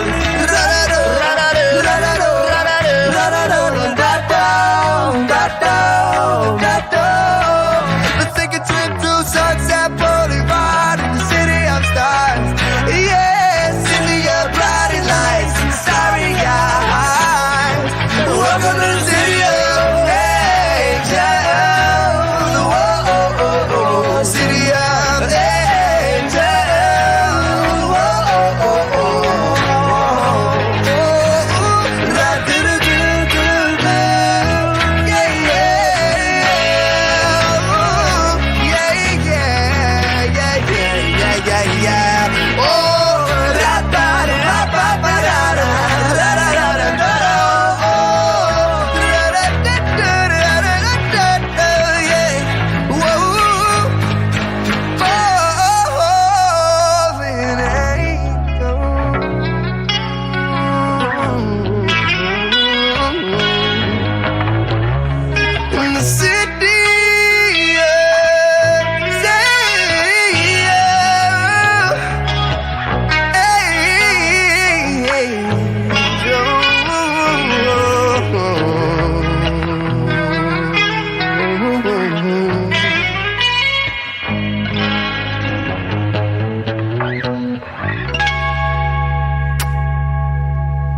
Hey, everybody, that was Emblem 3. They were on the show. I loved having them on the show. They were so much fun. A little bit younger than our demographic, but they were a lot of fun. So, well, we have young people that watch our show. Of course we do. People that know us especially. So, all right, you guys, now we're ready to bring on our next guest. His name is Robert Donavan. Let's make sure. Hey! There you How are. How are you? I'm great. How about you guys? We're terrific. All right. Now that we know we can hear you, we're going to look, you put a jacket on. You look nice. Okay. Now we want to welcome to the Jimmy Star Show with Ron Russell, actor, producer Robert Donavan. Hello and welcome to the show. Thank you. Thanks for having me. We're looking forward to it. You already know Ron, but I got to do my intros anyway. So here's my cool, outrageous man about town, Ron Russell. Hi. Oh, it's so nice to meet you for the 90,000th time. And then we have a chat room with a ton of people in the chat room. So say hi to everybody in the chat room. Hello, everybody. How you doing? There you go. You got to love it. So you guys. Wait, I want to ask the first question. So what is it you do for a living? I understand that you work at Walmart. I'm a greeter. I'm a greeter at Walmart, and I'm the assistant in the self-checkout line. He's the assistant at the self-checkout line. I just posted this thing on Facebook about the Walmart thing, about the self-checkout thing, about quit. It was a hilarious thing, making fun of it. And I got 400 likes. I don't ever get 400 likes. I got 400 likes on this thing on Walmart. I could say, I could say that my foot got cut off, and millions of people. I could say I won the lottery, and nobody will fucking write a fucking thing. But I know, but in truth, I know that you're going to acting school because you want to be an actor one day. Yeah. Well, actually, I'm acting full time. I'm acting part time so that I can eventually become a bartender. Good. Yeah, good. so I can eventually become a bartender. I love it. So, you guys, we met Robert at the premiere of Art of the Dead. Yes. Which we're going to play the trailer for Which in a is little a film bit. I love. It's a great movie. It's a Mahal Brothers film, and he plays the priest, and it's a very, very good film. I love that movie. And then we see him at all the other premieres since then. He's one of the stars of Marcel Walsh's That's a Wrap. He was actually, I think you were at Night of the Tommyknockers too, weren't you? I was, yeah. I was which we showed the trailer before. And yeah. I got news for you. You're in 3 good hits. Those are 3 hit movies. You're lucky. Most of the time, we have to do a couple of dogs, but those are 3 wonderful movies. He's got a couple of dogs. Everybody's got a couple of dogs. Everybody has a couple of dogs. Everybody has a couple of dogs. But I like these. I have one I shot in Pennsylvania that I thought was the most disgusting film in the world. I was ashamed of it. I wouldn't mention it. Guess what? They're watching it and loving it. Yeah, they watch it. So go figure. Yeah, you never know. So I did a little research. First of all, I want to say, so you actually, I didn't realize that you've been acting for a very long time. Yes, I have. Well, at least 6 months. No, a very long time. You've actually studied acting. You're not like everybody else who just wakes up and says, I'm going to be an actor. You've put in time into your craft. You studied comedy improv with Harry Lembeck and the people that were Harvey Lembeck was a good pal of mine. And the other people, I went to his funeral. And the other people, I was there too. You were there too? That's funny. Crying my eyes out. I was at his funeral. So other people that were in his class that he studied were Robin Williams, John Ritter, and Sally Kirkland. Sally's a buddy. And then he also stars with James Best. We're very good friends with James Best's daughter and her husband. Right. Both daughters and both husbands. And so you've been really like putting in, so you just didn't wake up one day and like you're in like a fucking 200 movies. Like you've actually put in a lot of time and energy. And the fact that you've done a lot of horror movies, but you've studied improv, I thought was really cool. And then I looked at all your IMDb, and you've done everything. You've done drama, comedy, science fiction, horror, supernatural. You've pretty much done all the gamut. So how did you decide to become an actor? Well, I was a baseball player, a moderately talented baseball player, but didn't have the goods to get to the big leagues. So when I retired at 22, I think it was, I didn't know what I was going to do. So Mel Blanc had a school for voices. This was 1972, 73. And I was always doing dialects, and I love cartoons.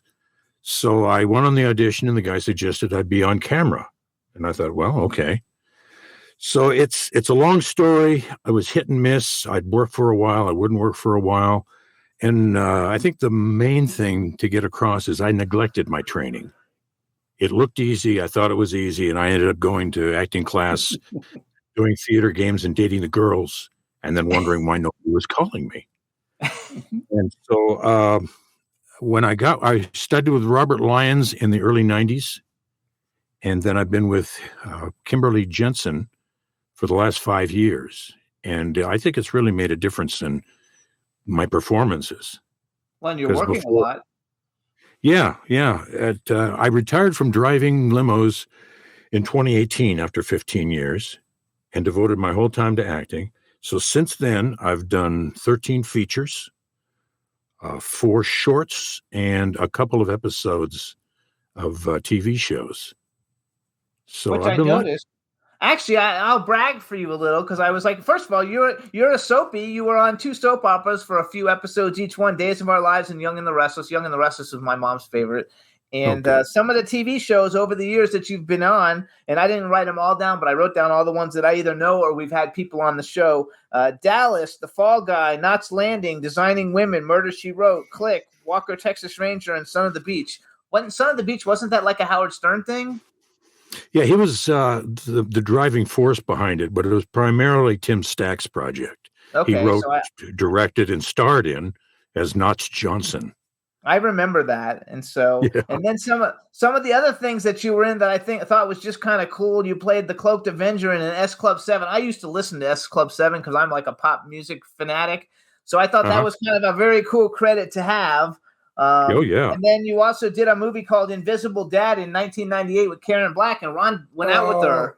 I had a date with Karen Black. Would you believe it? Did you? We were at a friend's house for Thanksgiving in Manhattan, and she and I just a gay boy date. You know, I mean, I'm gay. I wasn't with her for sex, and we just fell in love with each other at that Thanksgiving dinner. And she said, "Come on, take me to a gay bar." I said, "Okay." And we went to I forgot the big one, the big disco in New York, and we danced all. I loved Karen. She's a wonderful Karen lady. Black was a dummy, broad, crazy witch, crap, nut job, love bird, everything that you think of. We remained friends for quite a while. She was a sweetie pie. I just watched her the other night on Trilogy of Terror. It was on TV. There you go. Wasn't she wonderful? Yeah. She was so nice and so innocent. Joe had a wonderful way about her. A good dancer. She danced really well. You know, we were very young then. This is many years ago. Yeah. I love it. You also did a movie, Sunset Society, and the reason I bring it up is because you got to make a movie with Lemmy, who's like one of the biggest, music icons who's ever lived practically. I don't know if you got to meet him or not, but I was just like, what a cool credit just to be in a movie with Lemmy. Even if you didn't get to meet him, just to say you were in a movie with Lemmy. The interesting thing about that, the interesting thing was that when we did that, he was dead. Oh, really? Yeah. So the what's her name? Sinatra, the star, Phoebe. She did this horror movie with Lemmy and all of the stuff that was in there, and Cleopatra didn't know quite what to do with it. So Rolf Konevsky came in. He wrote a beginning and an ending. So he wrote the bread. Phoebe's movie was the meat in the sandwich. And so it was post-mortem that I did the movie with Lemmy. That sucks. Then you didn't get to meet him. No. But I did work with Ron Jeremy. Oh, there you go. Who? Ron Jeremy. Oh, yeah. Yeah, Ron Jeremy was in that movie too, right? Yeah. Yes. Okay. Now, I'm in the business 64 years. How come you and I never ran into each other? And we were both at the same funeral and didn't run into each other. Well, because of the on again, off again starts and stops I did in my career, and being somewhat uneducated in it, I was just going by. You weren't a Hollywood whore like I was. I was not into it. No, I was a Hollywood whore. I went to a million parties. I hung out with everybody. That's what they call us, Hollywood whores. Yeah, well, the people at my party were all Lembeck people. What? All Lembeck people. From the Lembeck workshop. So I didn't know anybody. I did have a nice relationship with Carl Malden. Oh, that's cool. Yeah, he had. I never knew him. Wonderful man, very generous, very giving. I never worked with him, but I describe myself as an acquaintance of his. All right. And he was very extremely talented, worked with all the heavyweights, and another guy who did comedy as well as drama and did it very, very well. Here's a good actor, Carl Malden. I loved him on The Waterfront. Yeah, sensational job there. Terrific. And in terrific. And in Nevada Smith, he played a terrible villain, wonderfully done. And in One-Eyed Jacks with Marlon Brando's directorial movie. I don't think he directed anything after that. Oh, that's hilarious. Carl Malden, he worked up until the end. Yeah. I mean, he didn't fade away. He died away. There's a difference. Yeah. But as I said, I used to go to 3-4 parties a week. I mean, I was good friends with Jane Russell. We were buddies. So, of course, I ran all over with her and all the other celebrities. And I got to tell you, the difference between the people I run with now and back then, tremendous difference. Back then, they drank a lot, smoked a lot, but they had style, class, manners, and goodwill. Yeah. Today, they are very hungry actors who will do anything. Well, watch the wonderful movie. That's a wrap. Because I mean, look at you were in it. I mean, yes, I was. Need I say more? Need I say more to you? Which, by the way, I want to tell you, you did an excellent job. Yes, you were. Thank you. Really, really good. Really good. I really enjoyed you in that movie too. I was happy, and I even told Marcel. I said the casting was, of course, Sarah French. I love, and you were good in that movie. Thank you. And it was great. Monique's last scene when she does that wonderful soliloquy. Yeah. Oh my God, she was brilliant. Absolutely, yeah. So it's a good film, everybody. I can't wait for it to come out. You're going to enjoy it. And this beginner who just started in the business was wonderful in it. Yeah. So you guys, how many years are you actually in the business? Well, I got my SAG card in 1979. Oh, you're a baby, 79. I started in 1979. That's like fucking 21. That's 45 years ago. Yeah, but I started in that's right. That's when he got his SAG card. Did you do stuff before that wasn't SAG? One or two things, but okay. It wasn't. I started in 1959. Jesus Christ, I'm as old as Columbus. But no, really. Well, I'm a little older than you. I was a busboy at the Last Supper.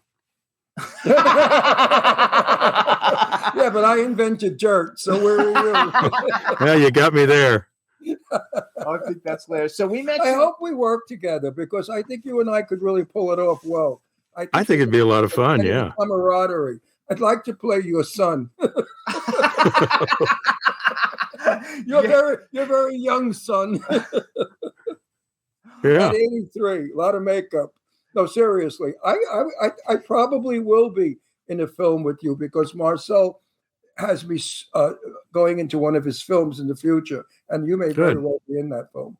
So we met. I think it's called Blind. No, not Blind. I don't know if I'm supposed to say. No, you're not supposed to. But they are thinking of making a second. That's a wrap. Oh yes, that's true. Okay. It's in the talk. Oh, good. Well, I'll be dead, so it'll have to be a prequel. Yeah. You can come back to life. No, he dies in that. Oh, that's right. Oh, we're not supposed to say that. We don't want to ruin it. We don't want to ruin it for anybody. Right. Oh, you guys no, he didn't die, everybody. Is that Robert Donavan? No. Excellent, and that's a wrap. No, I meant to say some people wished I had died. Yes. He really doesn't die. No, it's just until... Yeah, you guys, we met Robert at the Art of the Dead premiere. It was a Mahal Brothers film, starred Richard Grieco, Tara Reid, Alex Reinhardt, Jessica Morris, which we didn't really meet her that night. So, like, we met her after that, so we didn't know she was here. It's a really fun movie, and I thought what we would do real quick is play the trailer because you can see which movie. Art of the Dead. Oh, I love Art of the Dead. You can see Robert in Art of the Dead. He plays a really creepy priest. A weird priest. And, you were weird in that. Yes, it was. You played that really like sleazy, supernaturally weird Jeff Jamon. I don't know what the fuck you are, but I love what you did with it. Thank you. No, really, I can't pin it. I can't. You just were weird. Weird is the word. A scary priest. Sherry Davis just joined us in the chat room and wants us all to Sherry. Hey, Sherry. Sherry, my love. Sherry Davis is a fabulous actress, and I loved her in Tommy Knockers. Her scene was incredible in Tommyknockers. I think she stole a little bit of the movie. And you got to see Tommyknockers. And Sherry Davis is being, let's put it this way, in rapture. There you go. With the cowboy. All right. She was wonderful at it. Sherry, I love you, darling. Hello, Sherry. So go ahead and just do a little intro, for Art of the Dead, and then they're going to play it, and we'll come back. Yeah. Okay. This is a movie about paintings. There's 6 of them, if I'm not mistaken, and they all depict 7, the 7 deadly sins. That's right. And if you view one of those paintings, you are affected by that, whether it be gluttony or lust or what are this other? I can't remember. I don't know what the 7 sins are. I wouldn't know because I don't commit them. I'm acquainted with them, but we don't really speak on a regular basis. Lying, but anyways, drinking, taking somebody's wife, sex, I don't know, everything good. Yeah. So gluttony, greed, sloth, avarice. There's a couple of them there. So if you're in near one of the paintings, you are affected by that particular sin. Ricky, Elizabeth, come see what I got. So raw, so primal. And finally, the highlight of tonight, a stunning collection of these 7 masterpieces. What do you think, Gina? The Allen series. Yes, I know. Last chance. Do we have any other bidders? Well, it is for a good cause.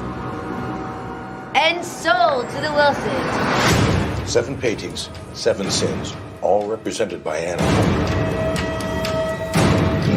I've tracked these paintings for years, and every owner that has had them in his or her possession has disappeared or worse. If thy eye offends thee. You have to give me the Wilsons' address where those paintings were sent. And you need to leave my gallery before I call the cops. Call the police and I'll tell them you're responsible for what happened to Murray Trenton last night. Oh my God! Murray!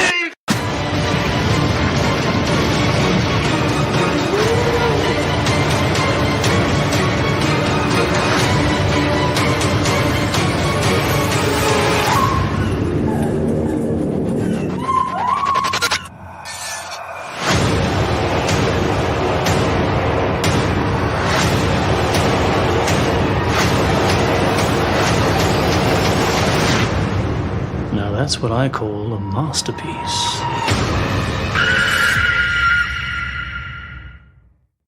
Yay! There's a trailer. And they showed us all of them at the end. You know what? You have to be a weird priest. You stuck a crucifix in your eye, you moron. What the fuck was that all about? I was under the influence of the painting. If my eyes or whatever, if my eyes see a piece of ass, if my eyes offend thee. If my eyes offend you, if you saw like Sherry Davis's boobs, that's offending. No, that would have kept me from poking my eyes out. I would have wanted both of them.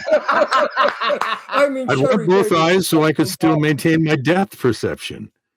Yes. I mean, you got to admit, Sherry Davis has some body, and she's gorgeous. Sherry Davis and a wonderful gal. Ladies we have in Hollywood, huh?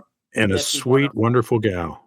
Oh, I love her to pieces. She's a Texas broad. You know what I like about her? She's tough. She beats people up, and I love that. Because I'm from Brooklyn. I used to beat people up when I was young. And Sherry beats people up. She's good. In the film, she's very tough in film. I don't mean in private life, folks. I mean film. She knows how to take care of herself. She reminds me of Barbara Stanwyck in a way. Barbara Stanwyck had that same acting ability. Barbara Stanwyck was tough. She'd beat people up. Yeah. So I think of Sherry Davis as a Barbara Stanwyck of today. I love it. So you're also in Arena Wars, Night of the Tommyknockers. I actually saw The Curse of the Komodo back in 2004. That was way before I ever knew Ron and Paul Logan. So I actually have seen that movie. And then you've got Christmas movies. You also did Tom Haley and Jessica Cameron's movie Final X, The Final Experiment with Al Burke and Thomas Haley and James Cameron and James Duvall. Jessica Cameron, not James Cameron. Attack of the Unknown, which I actually saw. Ron didn't see, with Robert Grieco, Douglas Tate, Paul Gunn, Tara Reid, Robert Lasardo. They've all been on the show except for Robert Lasardo. So you've done some wonderful things. What, as an actor, Give me a male and a female actor that you think would have been fun to work with that you haven't worked with yet. They can be living or dead. And then while you're thinking about that also, what's a movie, any movie that's ever been made in history that you would be like, oh my God, I wish I was in that movie. And it can be an old movie, a new movie, any movie you want. I would say the actor I would want to work with would be Spencer Tracy. Oh, there you go. Oh my God, Spencer Tracy. I loved him. And the actress I would like to work with would be Myrna Loy. Oh, Myrna wow. Loy. Interesting. Yeah. I've never met either one. They died before I was young, before I was in Hollywood, but I would have loved to have met Spencer Tracy. Fine actor. And if I were to be in a classic motion picture, I think I'd pick Lawrence of Arabia. Oh, wow. I don't know if I've ever actually seen that. Oh, Lawrence of Arabia? Epic. It's pretty spectacular. Oh, yeah. No CGI. They crashed a train. They blew up a train. That's the only word for Lawrence of Arabia is epic. Yes. Although I remember the gay people in the gay bars used to say, did you see Florence of Arabia?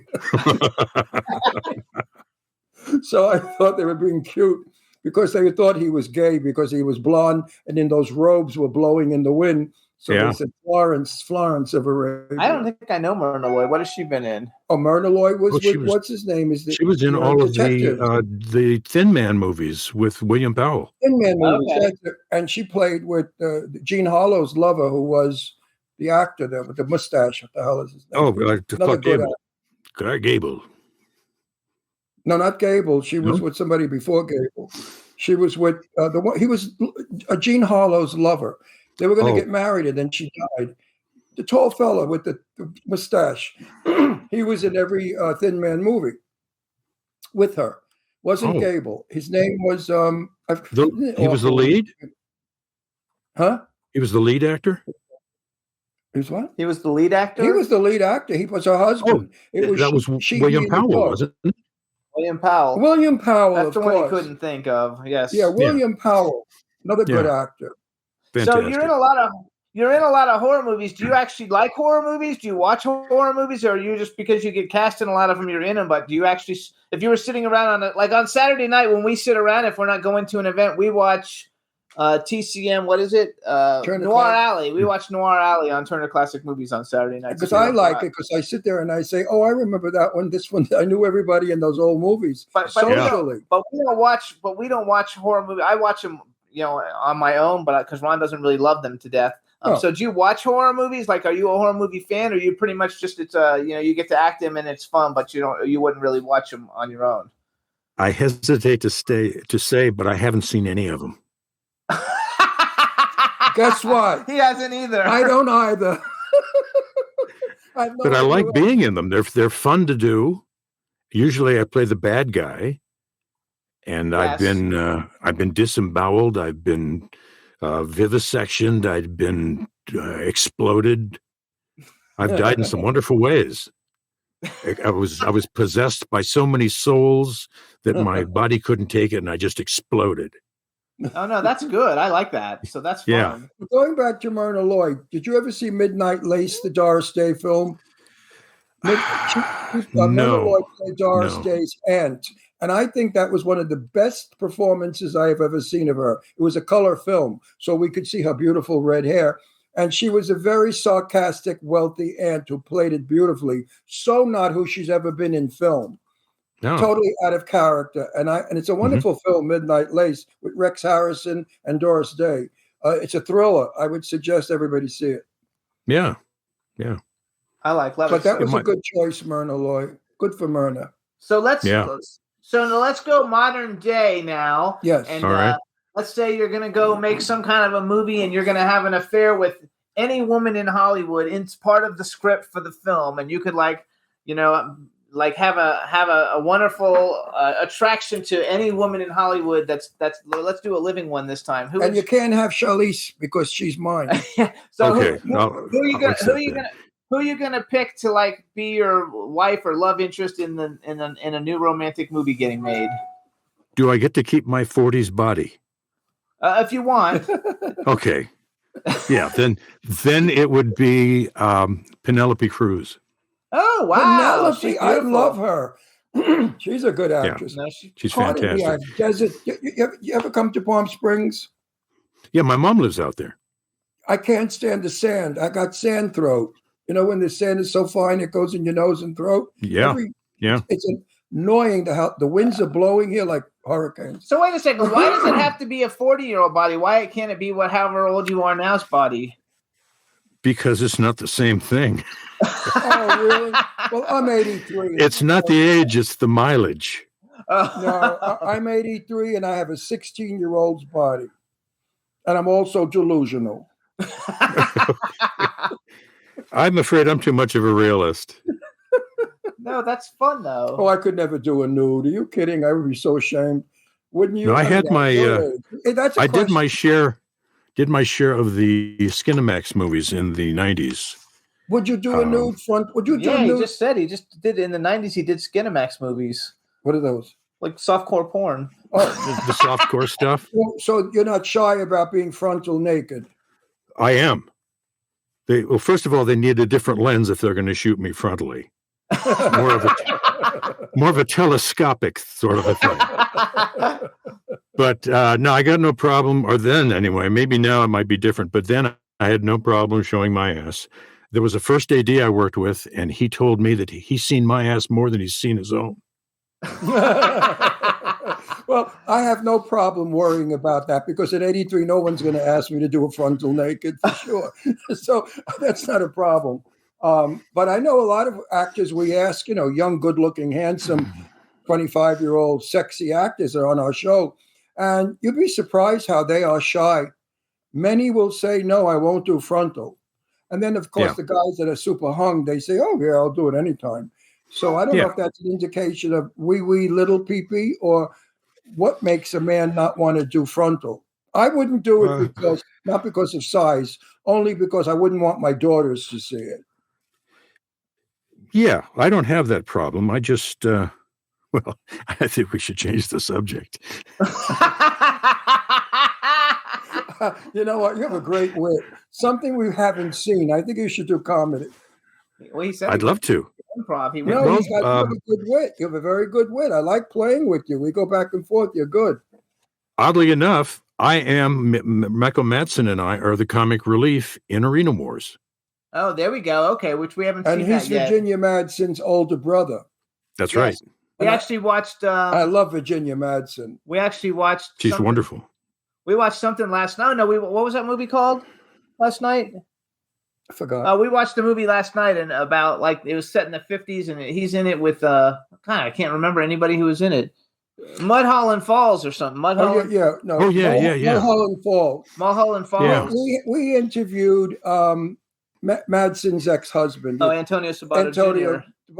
And I had to say it to him. I said, she had the greatest tits in the world. And he agreed. But I don't think he was happy with that question. But she made a film where she was nude and rolling down a hill and running, if you remember the film. I think it was called Body Heat or Heat Wave or something. And she has an incredible figure. Besides being a beautiful girl, I love Virginia Madsen. So wait, go back then. So Sunburn, that's what it was called. Sunburn. Okay. So you got Penelope Cruz. Now you're going to just make a movie and you can star with any male and female you like, not necessarily a love interest. You're just going to get an opportunity to work with any two stars, male and female that are living. Who would you like to work with? Who's somebody on a bucket list? Like, oh my gosh, if I had a chance to work with this person, this is who I'd want to work with. Let's hear this one. If he came out of retirement, it would be Gene Hackman. Oh, there you go. Who? But he's firmly retired. Yes. So somebody who's active, then that would be Tom Hanks. Oh, there you go. Okay. Would you ever have liked to work with Brando? Oh, yes. Me too. That would be really fun. That would be. We actually watched The Burbs the other night with Tom Hanks, which it was cute. Yeah. I think Brando actually came up with the best line in movies ever. I think the movie was called Heist with Robert De Niro. De Niro played a nightclub owner, and it's during the day. The tables are up on the chairs are on the table, and De Niro's doing some paperwork. In comes Brando waddling in, and he stops and he looks at De Niro and he goes, Jesus Christ, you look like shit. What's your secret?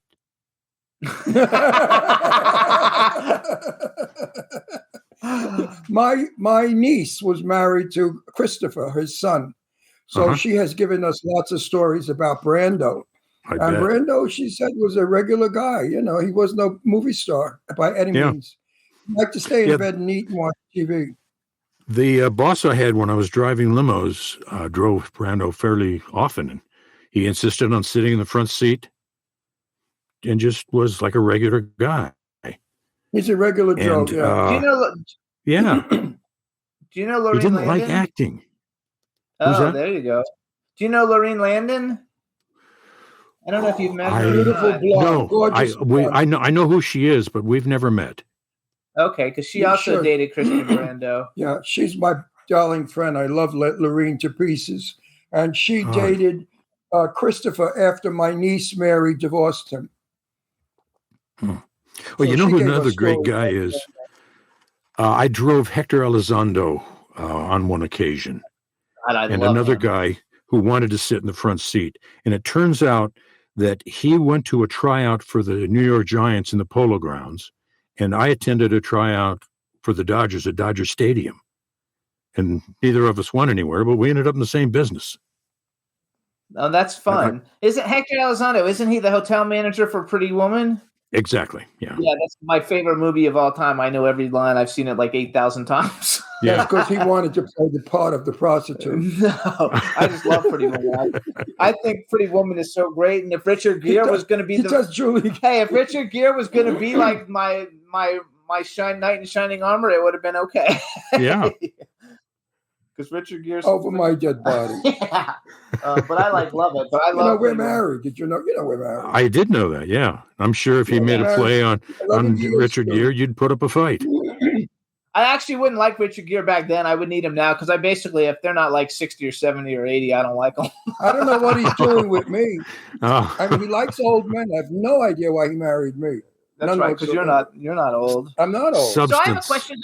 How come you don't do Instagram? Like you're only on Facebook, right? Because I couldn't find a Twitter or an Instagram for you. No, I don't think a grown man should tweet. First of all, it just sounds silly. I don't think a grown man should tweet. I don't bother with that crap either. I started a Instagram account, and I couldn't find out how to put pictures and that stuff, so I just abandoned it. And it turns out they didn't want me on there because I don't take pictures of my food. Yeah, I don't follow anybody who takes pictures of their food anyway, so it's okay. I basically only follow actors and musicians primarily, but yeah. I think it's stupid. And when I'm on Twitter, I use it for business, but I don't tweet. I'm going to the bathroom. I'm going to the restaurant. And, they do that on Facebook that too. They put the food people eating. I'm so fucking hungry. Yeah. Who gives a shit? Yeah, I'm not big on social media. Facebook takes up too much of my time, first of all, so I have to find a way to wean myself off of that. But it's great for hooking up with people, for people for work, for people that I haven't seen for a while, or to just look up somebody who I thought, gee, I wonder what they're doing. And sometimes you can find them and they're doing well. Oh, no, I think it's terrific. So, well, you get work. You know, Paul Servino you can. on our show, and Paul Servino said he bought a farm in Pennsylvania and he lived there for a while and couldn't get work. He sold the farm and came back to Hollywood. They gave him work every day. So in this business, out of sight, out of mind.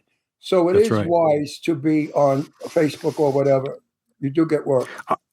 I did the voiceover intro for his wife Dee Dee's podcast, Drinks with Dee Dee. She's a doll. I love her. Isn't she nice? Oh, she is a super doll. You know, he was going to be in my movie that I wrote, The Curse of Magic, and he loved the script. He said it was hilariously funny. But he passed away, so I never got his intake on it. I spoke with her, and she couldn't have been nicer. She said he was laughing. He thought it was hilarious. He wanted to do it. Whether he did or didn't, she was gracious and lovely and such a nice lady. Oh, no, she's fabulous. Very nice. He was terrific, too. Do you do a lot of voice work? Because you have a good voice. Everybody in the chat room is talking about how great your voice is. Yeah. I have. I was, up until, I think, last year, the voice of Yahoo Fantasy Football. I was the voice of the Toyota Fantasy Football Hall of Fame. And I've done stuff for power company in Ohio. Not Gallup. What's the Sorrento? The almond. Yeah. The liqueur, the Italian liqueur, amaretto. Are you Rob? Are you presently married? That's a good question. We consider ourselves married, but it's not sanctioned by the state or by the church. Okay. What do you say?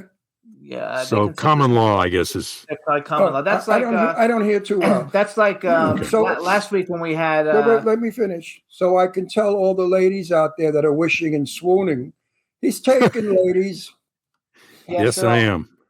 Oh, I know. I bet you I'm going to get a lot of stuff saying he's gorgeous, he's sexy, that voice, and I'm going to say, too bad he's married. That's how Monique is too. Do you fool around? No. Say yes. Absolutely not. No, say no. Yes. I'm not going to. I lied once. No, I lied once when I told Robbie. All the women are going to have it, thinking they have a chance. Mom's listening. Hi, Mom. They're going to think they have a chance. Let them think they have a chance. So yeah, I lied. Yeah, she. Mom, we live in Palm Springs. We live in. I can't say where we live. No, you can't say. No, she can't tell you. She can't tell us either. Okay. Oh, okay. So wait, what did you lie about? Wait. Does your mother live north or south? South. Okay, I know where she is. Near Gene Autry and the 111. Yeah, you're not far from us. We're right up the road. So wait. Do you have 4 minutes? What did you lie? What did you lie about? I told a girl that I loved her when I didn't, and it turned into a very bad scenario. In your eye. They're supposed to be able to see that, but apparently I didn't show it. Or I did. Anyway, it turned out to be very uncomfortable and a disaster, and I regret it to this day, obviously. Oh, so wow. I don't lie to women. There you go. That's so good. in regards to, so I don't mess around. So Monique and her boyfriend, they're common law also. They were on last week. And, good. I don't think we use the word common law anymore. That was a nasty word back in my day. If we used to refer to a couple, well, they live in common law, meaning they're less than human. But today it's called just partnership. You know, the partnership paper means nothing. Like I always preferred. I married Jimmy legally so I could take him for everything in case he divorced me. Smart. Very smart. That's the only reason I married him. Otherwise, I would have lived with him. I need a paper. But if he leaves me, I'm an old man. I need his money. All of his I was money. always partial. I was always partial to the term living in sin. Yes, I like living in sin. Oh. Much better than common law. These are antiquated. Wait, how many times have you played a priest, or a preacher? Many? 1, 2, 3, 4. I think about 4 or 5 times. Yeah, see, that's because you make a good-looking preacher, and he played a priest. I played once. A priest also once in the movie Clown Road. What the hell was it called? Clown Hotel. Well, I forgot the movie, but I played I was a witty Light and the Loafer priest. I played Light and the Loafer, and it was kind of fun. I bet.